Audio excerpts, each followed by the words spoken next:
الذین یؤمنون بالغیب ویقیمون الصلاۃ ومما رزقناہم ینفقون، جو لوگ غیب پر ایمان رکھتے ہیں اور نماز قائم کرتے ہیں اور اس میں سے خرچ کرتے ہیں جو ہم نے ان کو عطا کیا۔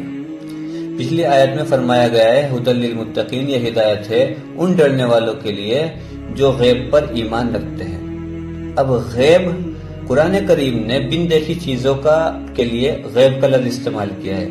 اس سے مراد وہ چیزیں ہیں جو آنکھوں سے دیکھی نہیں جا سکتی، ہاتھوں سے چھو کر کے اور ناک سے سونگھ کر کے ان کو محسوس نہیں کیا جا سکتا، وہ صرف اور صرف اللہ تعالیٰ کی وحی کے ذریعے ہی معلوم کی جا سکتی ہے۔ یعنی کہ یا تو وہ چیز قرآن میں آئی ہے یا پھر نبی صلی اللہ علیہ وسلم نے وحی کے ذریعے سے معلوم کر کے ہمیں بتائی ہے۔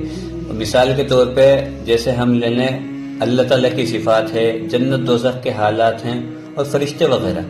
اب اس آیت کے اندر اللہ تبارک و تعالیٰ نے متقی لوگوں کی 3 صفات بیان فرمائی ہے۔ ایک تو یہی صفات کہ وہ بن دیکھی چیزوں پہ ایمان رکھتے ہیں، اس کو میں نے بھی ایکسپلین کر دیا ہے، اور دوسری صفت ہے کہ وہ نماز قائم کرتے ہیں، یعنی کہ یہ بدنی عبادات میں سے ہے، اور تیسری چیز ہے اس مال میں سے اللہ کی رضا کے لیے خرچ کرتے ہیں جو ہم نے ان کو دیا، اور یہ چیز زکوٰۃ صدقات وغیرہ میں آتی ہے اور یہ مالی عبادات میں سے ہے۔